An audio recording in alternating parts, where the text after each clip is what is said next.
¿Es usted buen gourmet?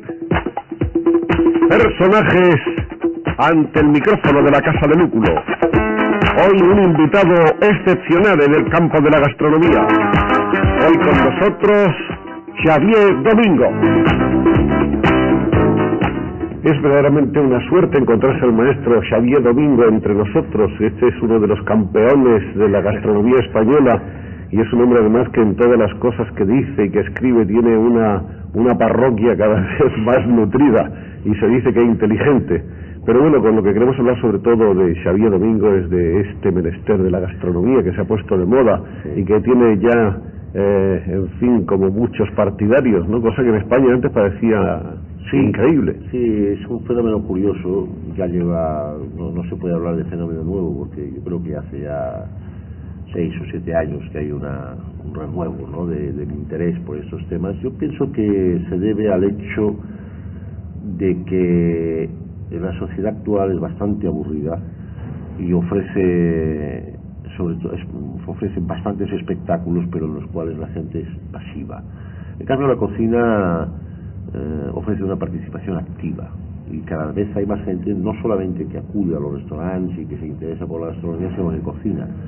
Es decir, que van al restaurante, al mercado ellos mismos, se reúnen entre varios amigos y procuran hacer platos, cocinar, se distraen, se divierten mucho haciendo esto, de manera que ahí en este asunto pues una actividad y la gente tiene que llenar hoy en día ocios, para algunos son cada vez mayores, desgraciadamente las diferencias son también cada vez más grandes, hay gente que no puede hacer esto y otra gente pues a la que le sobra el dinero y el tiempo y lo invierten en este tipo de diversión más que en otros cada vez más.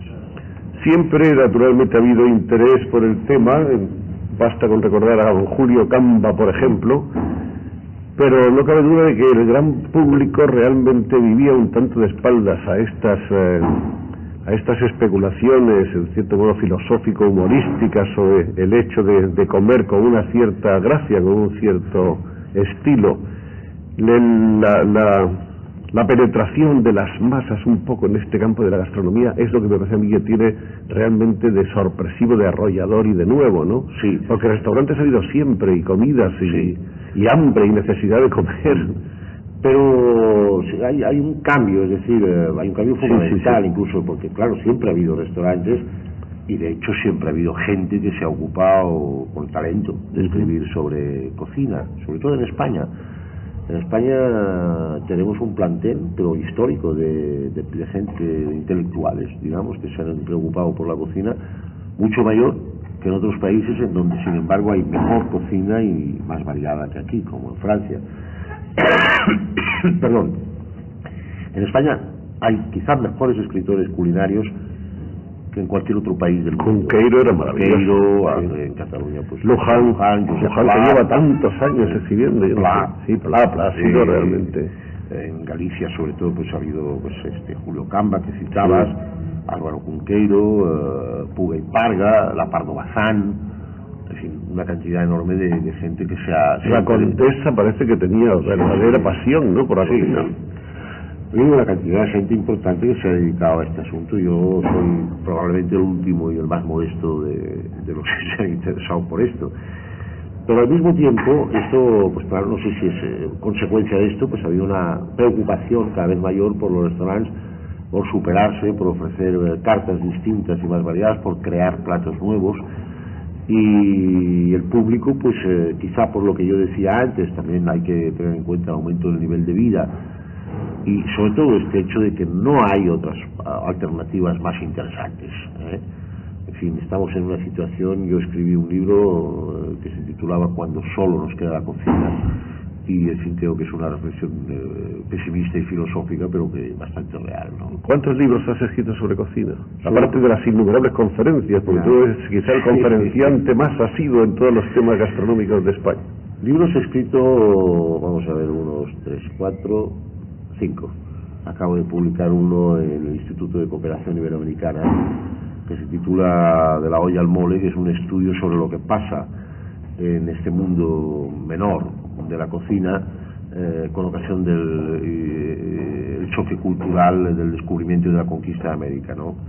y allí se producen realmente fenómenos muy interesantes. Eso ha sido un libro que me ha interesado mucho, no es muy grande, pero me ha llevado mucho tiempo, porque he tenido que leer muchos cronistas y me ha llevado mucho tiempo de documentación, pero ha quedado un libro distraído y divertido. Todavía se encuentra por esos países y bueno, por ahí en unos y en otros, en pueblos, en aldeas, incluso en algunos restaurantes de ciudades se encuentran viejos platos españoles que aquí desaparecieron y que ellos han conservado de una manera casi increíble. Sí, sobre todo en pastelería.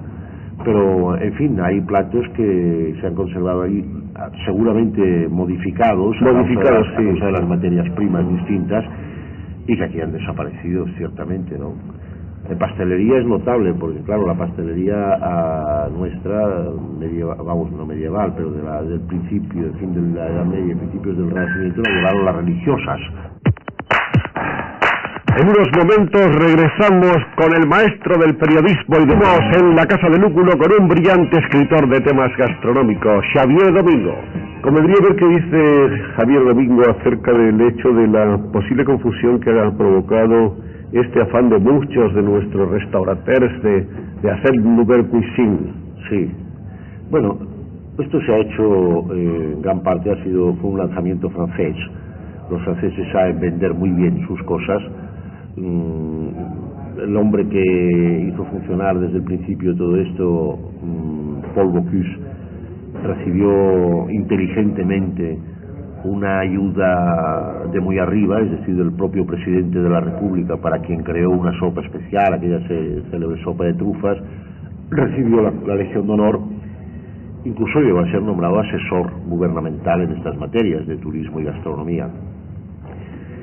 Aquí, pues, algunos cocineros vascos empezaron con este movimiento con un criterio distinto del francés, es decir, había una parte que era totalmente francesa y consistía, en principio y teóricamente, en aligerar la cocina de grasas y de féculas, y había un segundo plano que residía en resucitar recetas comarcales o locales olvidadas, La cocina rural, un poco. Sí, esto coincidió con este principio que coincidió con la llegada de la democracia a España.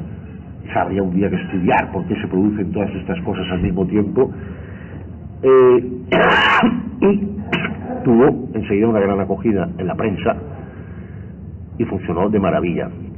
Luego todo esto ha sido abandonado, tanto en Francia como en España.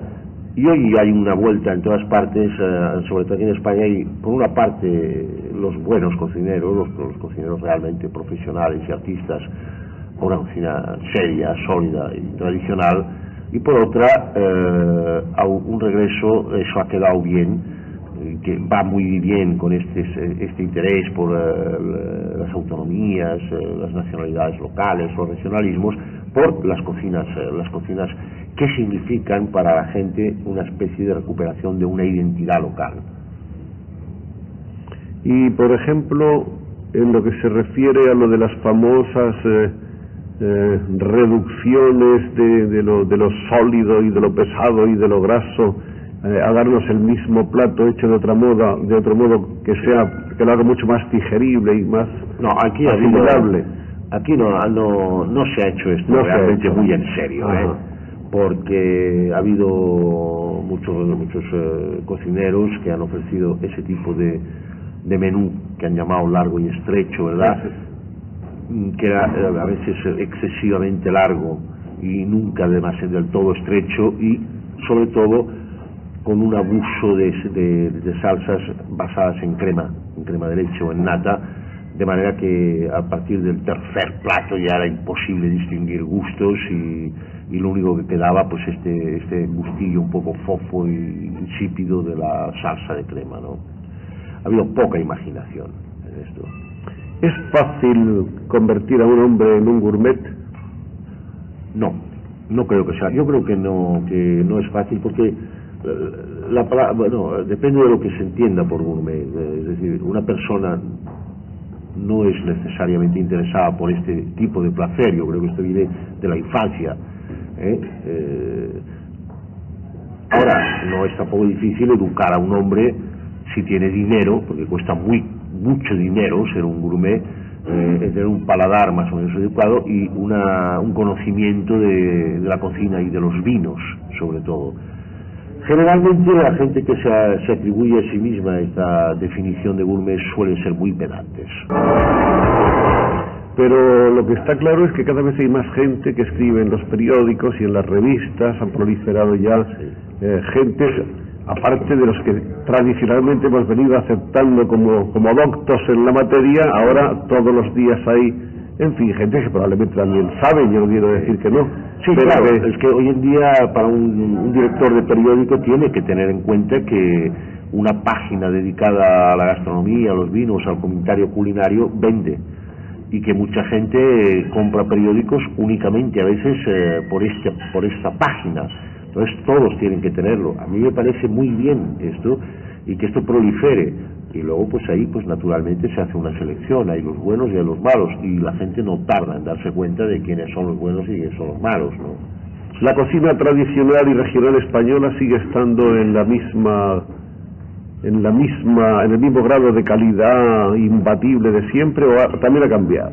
Aquí habría que distinguir en dos cosas. La cocina pública yo creo que ha mejorado con respecto a tiempos recientes, es decir, cada vez más hay una exigencia en la cocina pública y hay un interés justamente por la recuperación se ha enriquecido mucho la carta de los restaurantes con cosas, sea nuevas, sea recuperadas, que habían desaparecido totalmente de las cartas, ¿no? En cambio, me temo mucho que la cocina privada esté en bastante decadencia, y esto es debido pues a que las amas de casa cada vez cocinan menos y cada vez hacen cosas más fáciles y encuentran en el mercado y en las tiendas toda clase de facilidades, de precocinados, de conservas y de congelados para hacer la vida fácil. Todo eso debe movernos más bien a un sentimiento de tristeza y de frustración, ¿o no? Sí, yo pienso, hombre, yo no tengo yo cocino en casa, ¿no? Pero utilizando los sobres y los precocinados, pues por eso es lo que quiero decir. Sí, y hombre, yo supongo que para mucha gente sí es una tristeza, ¿no? Incluso pues hay el hecho curioso. Yo recuerdo que en cierta ocasión me invitaron en una casa de unos pescadores en Andalucía a comer a su casa, y yo me hacía ilusiones de caramba, voy a comer comida de pescadores realmente auténtica en esa casita, y no, la gente está como haciéndome un gran obsequio, y eso habían comprado esas cosas rebozadas que se fríen, que dentro hay una especie de pescado, no se sabe nunca lo que es. Congelados que vienen, mira. Y sí, bueno, para ellos, no, claro, tuve que mostrar, bueno, para ellos era una fiesta. Si me hubieran dado lo que esta señora probablemente hacía todos los días, les parecía que era poco para mí, y se habían gastado el dinero comprando cosas que realmente no tenían el menor interés.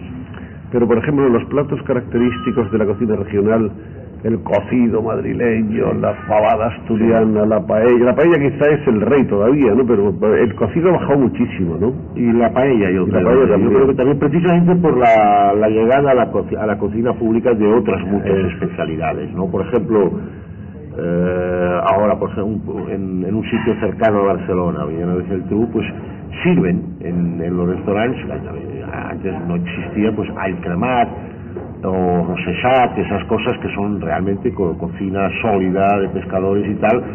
A ningún restaurante se le hubiera ocurrido jamás poner esto hace 6 o 7 años en la carta, le hubiera parecido humillante. Tenía que poner pues platos con nombres franceses y cosas así, y hoy está en los restaurantes, y esto es útil. Hombre, lo cierto es que en pocos restaurantes estas cosas están tan buenas como cuando se hacen en casa, porque no es una cocina inventada para el restaurante, es una cocina popular, y donde se puede hacer bien es en casa. Sin embargo, pues es de agradecer que esto esté en las cartas de restaurantes. Para un hombre como usted, un maestro de la gastronomía, ¿cuál es la cocina por excelencia? ¿Es la francesa?